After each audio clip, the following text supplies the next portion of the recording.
Hey guys, what's up? It's me, Thomas. Tonight we're back here with How to Beat. So, this one's a new one. This one's called How to Beat the Bad Guys in District 9. I actually do remember this one. I actually watched this in class before. And before you ask, I think it was on like science fiction media or something. Or maybe politics and sci-fi, I don't know. It's been a while, so my memory's a little fuzzy on that detail, you know?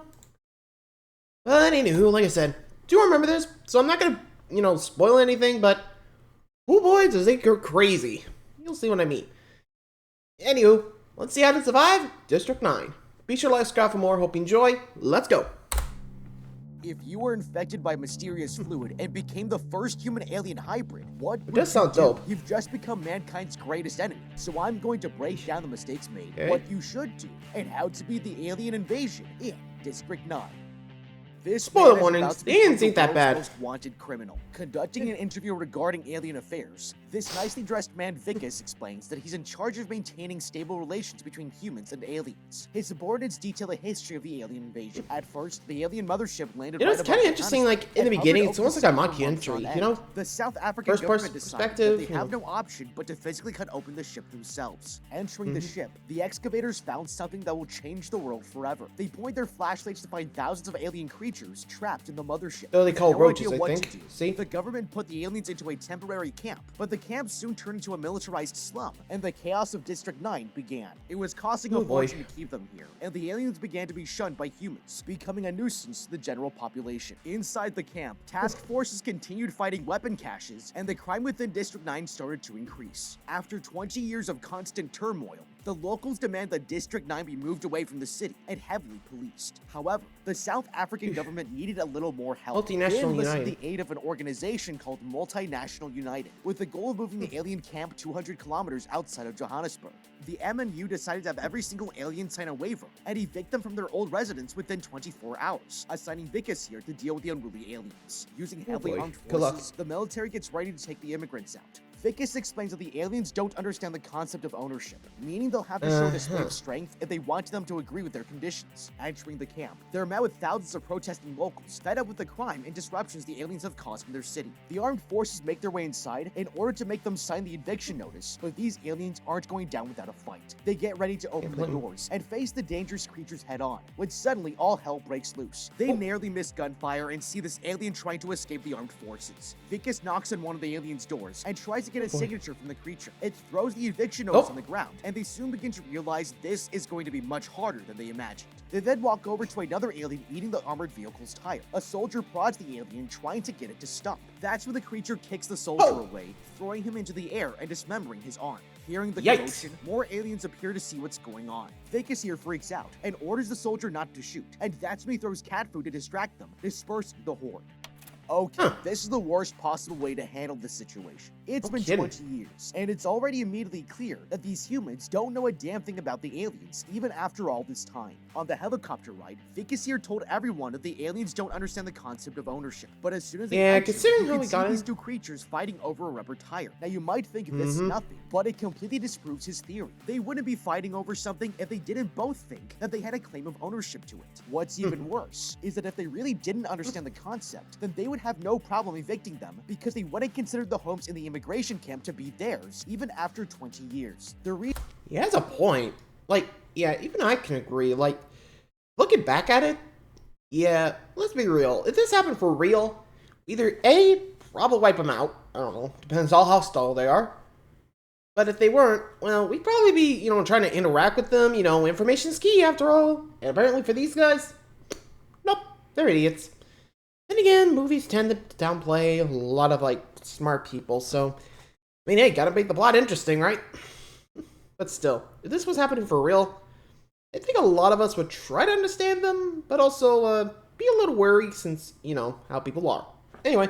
The reason this matters is because if an organization as large as the MNU doesn't understand the aliens even in this very observable characteristic of their species, then it means they've had almost no interaction with them over the course of 2 decades. They have done that or such a didn't poor want job to of interact supervising with the them. situation that even without aircraft, the aliens have managed to smuggle their alien technology into the settlements. This could only have happened when the military was escorting them from the mothership down to Earth, and an oversight like this is a huge mistake. If you look at what these things can do, you'd realize it was an immediate security security risk for the entire human race. And with this in mind, I mean, considering what happened to that guy over there, we don't want this to getting his turn into arms complete torn off. Now, Ouch. there are some very important observations we can make right from the start. First of all, when they broke into the mothership, we can see that there were literally millions of malnourished aliens that have been trapped on board with no way to survive, but didn't leave for 3 full months. This can only mean that something is wrong with their ship that they can't fix. There's also way too many creatures on board for this to be considered a regular ship that has just gotten stranded. If it's a space-traveling craft, it has superior technology, and getting lost, it's not something that would realistically happen. That means this isn't a stranding. This is an exodus. An entire community or possibly even race is represented here, and they might have been sent away here by another race, or have lost their home planet and have nowhere else to turn. This places them as very low in the hierarchy of an intergalactic species, and therefore,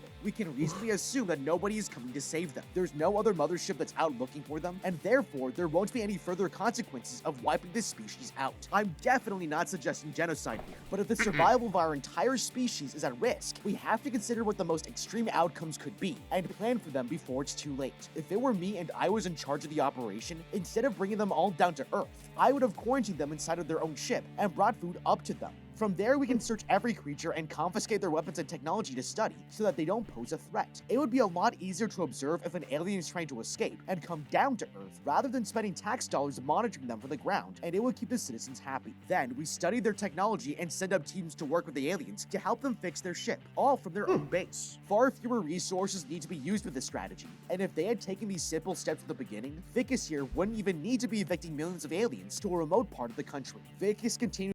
Yeah, like I said, it really shows. Sometimes you gotta give him a chance, man. Which, well, considering human history, we don't tend to follow that.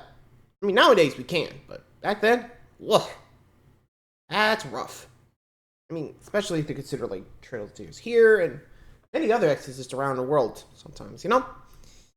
But still, let's be real. I'm not too sure how things would have played out, like, would we have let them, hang out with us and, try to understand them? Or do you think we just would have been like, shoot them down, boys? I don't know. Hard to say. What do you guys think? Let me know in the comments. Moving along. He is negotiating with the residents, trading cat food in exchange for them agreeing to leave. However, the aliens continue to be extremely difficult to deal with, only responding to extreme force. The MNU detail the inner workings of Nigerian gangsters within District 9, pulling scams with the aliens and causing the settlements even more problems. The scary-looking man, Obasanjo, leads the gang, and Vicus here tells his colleagues to avoid any contact with them. He knocks on another resident's door and opens the shack up to find a breeding ground for the alien eggs. Amazed, he shows the others how the aliens funnel pipes into their eggs in order to make them grow. He takes the pipes out of the eggs and also shows how they die without constant nutrition being fed to the newborns. He calls over another team to light the shack on fire, killing dozens of their offspring. In another house, these two aliens funnel this liquid into a strainer, dropping it into a special device. They congratulate themselves on 20 years of hard work and handle the device extremely carefully. Realizing there's humans outside, they tell each other to hide it somewhere safe. The alien opens the door, telling Vicus and the others that there's nothing inside. This enrages Vicus's guard, who demands that the alien come out to talk. Meanwhile, his alien buddy moves towards the back of the house. The guard detains the alien, while Vicus looks inside for any illegal items. He checks the walls for any hollow panels, and finds a big one right in the center. Opening it up, he discovers the makeshift laboratory the alien set up. He checks every nook and cranny, finding the mysterious device that the aliens were hiding, and inspects it, when suddenly the device sprays him in the face. The man begins coughing violently and tells the camera crew to cut that part out of the video. He suspects that the fluid could be dangerous, and he keeps the device on his Ziploc bag for research. Looking around, Vicus finds more weapons and calls the 1st Battalion to send support. He picks up the large alien rifle and walks outside to confront the creature. He accuses it of being a weapons dealer and tells him that he'll be punished by the 1st Battalion. Hearing this, the alien catches them off guard, throwing the colleague into the shack and going after Vicus. It throws him into a barrel, and an incoming soldier shoots the creature down. The 1st Battalion arrives on the scene, and Kubis here runs over to teach the alien a lesson. He points a pistol at the creature and shoots it in the head. Meanwhile, the alien's buddy watches as his friend is slaughtered and runs off. Kubis calls in emergency services to fix Vicus's wounds, but the man insists that he's alright. His colleague demands that he get treated by a doctor and helps him up. When the medical services patch him up, Vicus comments that the creatures were faster than anything he's ever seen, but the man doesn't realize he'll be joining up with them in order to survive. Okay, this is completely out of control. These aliens are a lot stronger and faster than any human on the planet, and we've even seen that if things get aggressive, it takes no effort for them to rip your arm straight off of your body. That's horrifying. But if anyone here was thinking clearly, they'd realize there was a much better way to handle this confrontation. You don't have to look very far back in history to realize that when you suppress a large group of people for long enough, they're going to fight back. And after 20 years, with 1.8 billion of these things, an uprising is totally in the cards. It also doesn't help that they already have weapons that are way more powerful than ours. And if this situation turned into a battleground, they'd be able to take us out in a matter of days. What makes this even more horrifying is that if these are alien creatures, we have to assume that their biology could be extremely dangerous to us. They could be carrying foreign bacteria and viruses that we have no antibodies for, and like Vicus here has just learned, this could be a huge problem for everyone on the planet. The fact that nobody considered quarantine procedures is a massive oversight, but the good news is that we can use this exact threat to our advantage. I would use what the Spanish did to South America as a model. Biological warfare. Century, they traveled the world to map the coastline, and when they encountered the indigenous civilizations, they infected them with smallpox. The population had no immunity against this virus, and within 100 years, entire civilizations were wiped off the face of the earth. It's absolutely tragic, but in this situation, it's a strategy we can't ignore for the survival of the human species. AKA for us. I'd capture one of the residents and start researching which of our human viruses might be able to infect their biology and reduce the population enough to maintain control. Now, one of the problems again, don't actually go for war, no but virus has been good idea to have infect organisms in different superkingdoms, which are the highest level divisions of life, also known as domains. That means a virus that can infect a human host could potentially infect any other plant, mammal, or even fungi, but wouldn't be able to infect an archaea or bacteria because they are single-celled organisms. The good news is that these creatures are definitely not single-celled, and even if their biology has very little in common with us, they seem to have a lot of biological similarities to a prawn. With this in mind, I would look for a deadly virus that has a record of fatal outbreaks in the crustacean kingdom. They're actually called prawns in the movie. White spot. In 2016, biosecurity teams discovered a fatal viral infection that was spreading in prawns, crabs, and yabies, causing the rapid death of up to 80% of the farms in New South Wales, and they had no choice but to cull their entire stock in order to keep the virus from spreading any further. It forced the closure of several farms and cost the industry $400 million. With 20 years to experiment, I would hire scientists to genetically alter the virus to make sure it was able to infect this alien species, so that if things started looking like humanity was at risk, we could infect their population by planting the virus in their food and wait for them to die. It shouldn't be that difficult because we also discovered that they find cat food completely irresistible. So by making sure every can of cat food or tuna had this virus growing inside of it, it would only take a matter of months to clear their species off the planet. Moving on. Well, to be fair, that is a good idea, since, well, you know, in case they do go a little, you know, it's fair enough to assume that, you know, yeah, that could happen. But, anywho, moving along. Vicus continues handing out the eviction notices, finding a child alien outside of the shack. He throws over a lollipop as a gift, but the creature throws it back at him. This angers the man, and his colleague gets his gun ready to shoot. The father walks out and apologizes for his child's actions, but Vicus has had enough. He notes the alien's name down as Chris and orders him to sign the eviction notice. However, this alien is not like the others. He argues that the notice is unlawful and tells them that the contract clearly states he gets 24 hours to make a decision. Vicus realizes that the father is smart and tries to get him to sign through another method. He tells the father that his child playing around the shack with garbage around is a violation of Article 75, meaning that he can legally take the child away. He walks towards the shack, but the father tries to stop him. Vicus tells him to stand down and walks inside, trying to get the attention of his child. Checking out the shack, he finds computer's parts scattered everywhere and is convinced that Chris is conducting an illegal operation. Suddenly, the man begins feeling ill and goes outside to vomit near the shack. Something is happening to Vicus, and it's going to change his life before he knows it. They decide to head back home. His colleagues question whether or not he's all right. Vicus tells him to pull over at a nearby restaurant to eat, but when he sits down, his colleagues realize there's something terribly wrong. Black fluid drips out of his nose, ending up on his food. Back at work, Vicus begins feeling extremely ill. He walks into the toilet and bites the nails straight off his fingers, and he drives home that night thinking about what to tell his family. When he arrives home, he's greeted by his wife, who's got a special surprise. She welcomes him inside and turns the lights on, revealing his colleagues have organized a party for his promotion. Everyone takes turns on congratulating him on his success, but Vicus's wife is more concerned about the injury on his arm. Later, he blows out the candles and gets ready to cut cake for the guests. However, everyone is beginning to notice something wrong with him. Suddenly, he pukes out black fluid and tries his best to clean it off the table. That's when he falls to the floor. There we go. At the hospital, the doctor cuts off his bandages to take a better look at his injuries. But when he opens up the cloth, an alien hand appears from inside. Whoa. Vicus begins freaking out, demanding an explanation for what's Yeah, going we on. do. The doctor tells him to calm down and puts the ventilator on him while he calls for help. His wife notices soldiers running into Vicus's medical ward and runs over to see what the commotion is all about. A soldier stops her from getting closer to the action, and she watches as her husband is taken away in a body bag. They transport him to the MNU HQ, and the medics begin operating on his infected arm. They find the secret device hidden in his jacket, and Vicus here sits helplessly dying as the MNU observes his condition. Okay, these people had it coming to them. First of all, if you were just contaminated by an alien substance that made you puke and drip black ooze out of your nose, the last thing you would want to do is come back home to infect the rest of your family and friends. It's completely stupid, and it should have been immediately clear to the man that he needed to self-quarantine. Now, the problem is that if he reports himself to the medical facility, it's very likely that he's going to be experimented on and lose any control he has over the situation. And that's why if it were me, I would avoid government institutions altogether and seek help from the aliens. It should go without saying that up to this point, we aren't on the best of terms with these people, but the benefit here is that Vicus has a lot of power, and if he gets cured, the man would be in a position to help the alien race escape or even live a comfortable life on Earth, away from the public eye. If anyone has the technology to help us find a cure, it's going to be them, because they know exactly what this black liquid is. They've been scavenging supplies for 20 years to collect it in this capsule, and having a senior official of the MNU under your control would be a major bargaining chip for the alien race if they need to negotiate for their survival. They have every... Yeah, I'll be real. If I started like drinking black ooze and feeling woozy, I think I would have, been like, oh boy, looks like I'm going back. Probably gone at night, like saying going home, but in reality, head down to the District 9.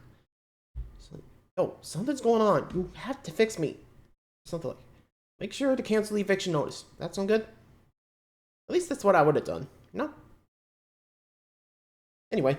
Incentive to help us stay alive, and frankly, it's the only move we have if we want to get cured. Now with that said, there are some other advantages that this sickness gives us that we should start taking a little more seriously. As scary as it is, it seems the more this illness develops, the more our biology turns into these alien creatures. That means inside of us is an alien virus that is mutating every one of our cells. But the good news is that this can be used as a weapon against other humans, working to our advantage. If there are more people facing the same situation, then we aren't the only bargaining chip on the table, and the more powerful people there are that need saving, our chances of those organizations helping us solve the problem will increase dramatically. With this in mind, I would arrange a meeting with the head of the MNU and as many other top government officials as our power allows us, and make sure that we infect them all with the virus. It's going to piss off a lot of people, biological and warfare. Put us on trial for biological terrorism. But right now, we have to think about pure survival, and this forces humanity's hand into addressing the issue instead of sweeping us under the rug. The medics inject a drill into his arm and watch as the man screams in agony. The MNU officials calmly observe from the surveillance room, commenting that his strong pain reaction means the nerves have now fused, and he's transforming at a rapid pace. Continuing their experiments, they attach different alien weapons to Wilkes's new arm, and are amazed by what the alien technology can do, giving Vicus new targets to shoot each time they give him a new weapon. Terrified, the man tells the MNU officials that he won't shoot until they tell him where his wife is, but the officials don't care. The final target they choose is a live alien. Vicus refuses to shoot the creature, begging them to give him something else, but he has no choice. On the count of 3, he's forced to pull the trigger as the alien's blood splats all over the room. After the experiments, the MNU officials discuss what they can do with Vicus. They're fascinated with his DNA, but need to harvest his body before he completes his transition into an alien. Vicus begs them not to do it, but the MNU is set on taking every part of his body for research. The medics begin their operation, but Vicus refuses to be cut open for research. One of them mentions that this drill here will do the job, but the man isn't going down without a fight. He slaps the drill out of the medic's hand and pulls himself off the operating table, threatening the medics to stay away. One of them presses the emergency button, so Vicus here grabs a scalpel and threatens to kill the man if they don't let him go. He turns around to see that armed forces have already arrived, but uses the man as a hostage to make his way out of the room and escape the MNU headquarters. Vicus runs to the outskirts of the city, narrowly avoiding police and civilians alike. He steals someone's phone and hides behind a car to get a good look at his house. The police are already there, and the man has become a wanted criminal. Using the stolen phone, he calls his wife's number, but his mother-in-law picks up instead. He begs her to put Tanya on to speak with her, but she refuses. Vicus continues running out of the city, being chased by Kubis and his soldiers. He finds himself in a restaurant ordering food, but he's interrupted by a news report informing the restaurant goers that he's been engaging in illegal activity with aliens and is highly contagious. It's a complete lie. but the cashier runs off and the customers begin pouring out of the restaurant while Vicus takes whatever leftovers he can get and runs outside. Later that day, he tries to call his wife's phone again, but there's no answer. That's when he hears a police car coming his way, so he hides in tall grass to avoid being detected. With no other option, he decides to head to the only place no one would ever look for him, District 9. Making his way inside the slums, he finds an abandoned shack where he can stay in hiding, but his nightmare has only begun.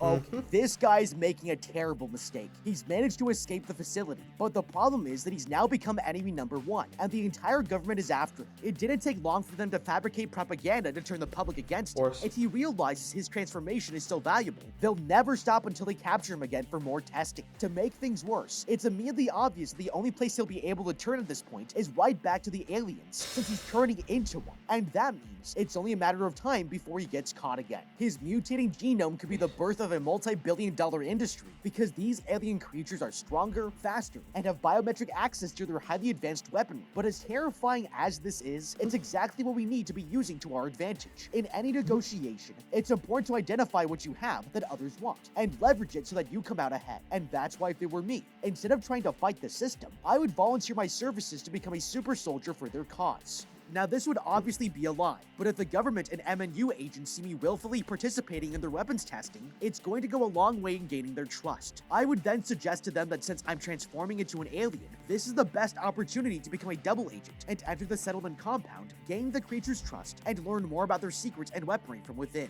Any opportunists from the military-industrial complex would immediately recognize the value that this strategy has, and having a man on the inside to take as much advantage as possible is going to get an yes from just about everyone that stands to make a profit. Aliens, I mean. Now, the problem with this strategy is that they won't release me until I fully transform, and that's going to suck big time. But if we're thinking about it carefully, it's not a deal breaker. Right now, the black liquid is converting all of our cells into a different life form, and as shocking as it may seem, this is technically possible. For over a decade, experiments have successfully shown that any adult cell can be altered to have properties of embryonic stem cells through what they call genetic reprogramming. Scientists have used this to turn a normal skin cell into liver cells, neurons, brain cells, and just about anything they want. In other words, if we can fully change into an alien, then it is also a scientific possibility that we can change back. The aliens already have the technology to achieve this, so we need to be using our new biological traits to our advantage, earn enough trust to gain an alien weapon, keep our leverage as the cash cow of a new billion-dollar industry, and play both sides against each other until we have enough autonomy to get what we want. With almost 2 days since his initial exposure, he wakes up in a shock and walks outside to get some food. He lines up at the meat sellers, but their goods are too expensive for him to afford. He decides to get cat food instead, and eats the entire can before throwing it away. Suddenly, he spits out a tooth, and realizes that his transition into a full-blown alien is coming sooner than he thinks. That's when he gets a call and picks out to find out it's his wife. However,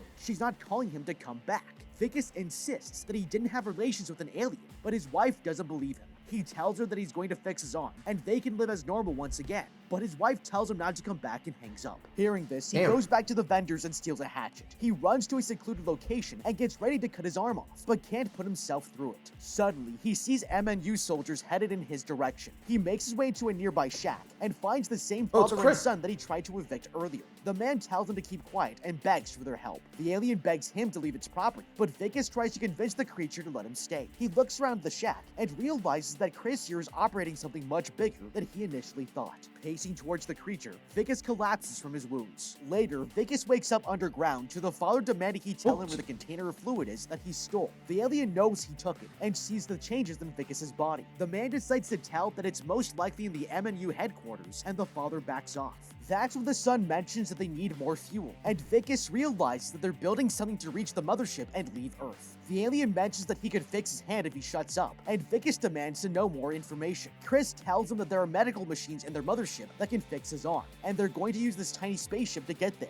However, they need the fluid, and it'll take 20 years to make a new one. The alien informs them that if he wants to reverse his transformation, they'll need to act fast. Nearing 3 days since exposure, Vicus takes a look at the rest of his body to see his alien features have been increasing by the hour. He begins breaking down, but suddenly hears his phone ringing. He picks up and is relieved to discover that it's his wife's voice. She tells him that she doesn't know what to believe anymore, realizing the news might be spreading false information about him. Vicus urges her to take his side, and she tells him that she wants their relationship back to how it was. He reveals that he has a plan and begs her not to give up on him. However, he doesn't realize the MNU is eavesdropping on the entire conversation. Okay, this guy hit the jackpot. Somehow, he's managed to find the only creatures among 1.8 million alien immigrants that have hidden a ship and know exactly how to help. The problem is that these aliens have been scavenging scraps of their own technology for 20 years just to get enough fuel to reach the mothership. And this idiot here has just lost it all. Now, it's understandable that Chris would be completely pissed off at us for ruining his escape plan. We also tried bullying him into signing eviction papers and threatening to take his kid away, so he has every reason to want us dead. Having said that, this alien has no other way to get his fuel back without our help, and that gives us the upper hand. Our only choice is to infiltrate the MNU building to get it back, because there's no way the government will bring it back out now that they have it in the lab. The problem is that as soon as they know we're storming the building, they're going to lock it down. So with this in mind, I would make sure they thought we were surrendering. Right now, they all know Vicus is turning into an alien, but what they don't know is how long it's going to take for the full transformation. That's why... That is true, but also, yeah, if I was Vicus and I was on the run, I don't think I would have answered that phone, because, yeah, after that first call, I think I would have just been like, well, screw you. Just throw it and run. Like, seriously, what's the point of it all? I mean, there's a risk of getting wiretapped, you know? Like, they would know you, and then your family. Hello? Sheesh.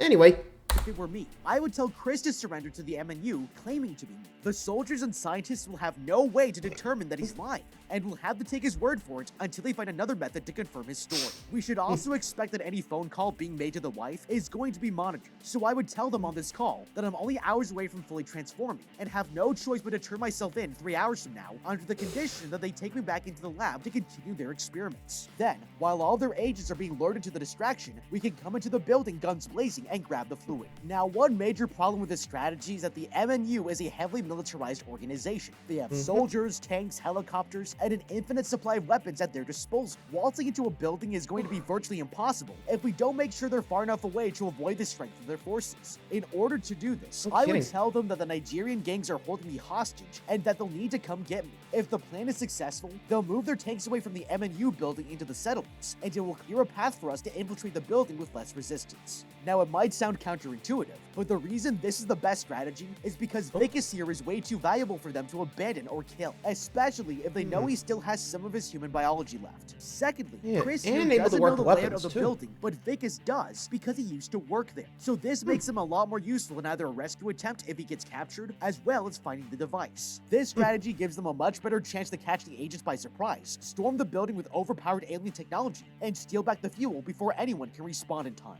Vicus visits the father and son to tell him they need to storm the MNU headquarters. Surprised by his change of heart, the father tells him that it might be a good idea to give up. That's when Vicus mentions that he knows where to get alien weapons. He walks to the Nigerian gangster's hideout and asks if he can buy weapons. The gangster laughs and shows them a newspaper article on his escapades. Vicus gets serious and tells the gangster that he knows they're hiding illegal weapons. The man pulls out a gun and tells him to sit down. They roll out the leader on a wheelchair, and Vicus continues asking to buy their weapons. The leader grabs him and takes off his clothes to see his alien arm. He prods him with a knife and tastes Vicus's blood. He tells his lackeys that he wants the arm for himself. They stand him up and hit him in the back. That's when he notices an alien weapon to the side. He grabs it and blows the gangsters away with its unique powers. He demands everyone to drop their guns down and put them in a bag. With the men disarmed, he escapes the hideout while the leader promises to find him. Meanwhile, I probably would have shot him on the way out. Closing it on District 9, no, you won't. with their only objective being to capture Vicus. The soldiers search the father's shack to find no one home. One of them calls Kupus, who insists that he'll find the fugitive. Suddenly, the building blows up and all the workers begin to evacuate. Vicus and the father storm the building, going into the fire exit and heading underground. They find the laboratory and find that the door is locked. He inputs a passcode and manages to get it open. Suddenly, he gets shot at with a live bullet before blowing the man up into pieces. Arriving at the laboratory, Vicus tells the father to check every single box for the fluid container. That's when he spots the fluid hidden in a glass display. He breaks the glass and grabs it, urging the father to leave now. Suddenly, they get shot and are forced to take cover. Vicus fights back and tells the father to help him out. Chris runs over to a nearby table and makes a makeshift bomb. They run into the hallway and the father throws the bomb into the wall, clearing a way into the car park. Stealing an armored vehicle, Vicus drives them out of the headquarters. They head back to District 9, while Kubus and his men shoot at him overhead. They get out of the vehicle and run into the father's shack. The alien tells his son to prepare the ship and begins getting to work. Vicus uses this opportunity to ask how long it will take to fix his arm, and that's when the alien admits that he'll need 3 years before he can tend to Vicus, because his first goal is to rescue all of his alien brothers that are trapped here on Earth. Hearing this news, Vicus freaks out at him. He grabs a piece of wood and swings it at Chris, knocking him out. He Dude. grabs the fluid and heads underground to start the ship himself. Kubus and his men arrive at the shack soon after, demanding the father to tell them where Vicus went.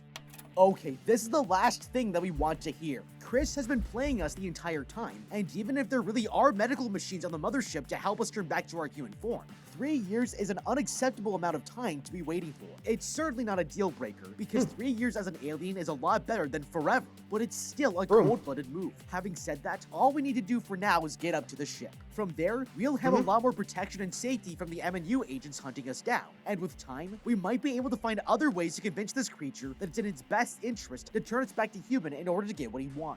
Once we've reached the ship, one of the ways to do this is to point out that once the transport ship leaves the ground, it can never come back down to Earth. The government would shoot it as soon as it leaves the docking bay, and given the space inside of the ship, they would only be able to hold 10 aliens at a time. With 1.8 million still in their settlements on Earth, it would take 180,000 trips to get them all back up. With that much activity, there's no way the military would just stand by and let it happen. As much as they want them to leave, they also know how much of a threat these creatures are to them, and would make sure any official evacuation of the planet will be managed and monitored by as many armed forces as possible. It's also...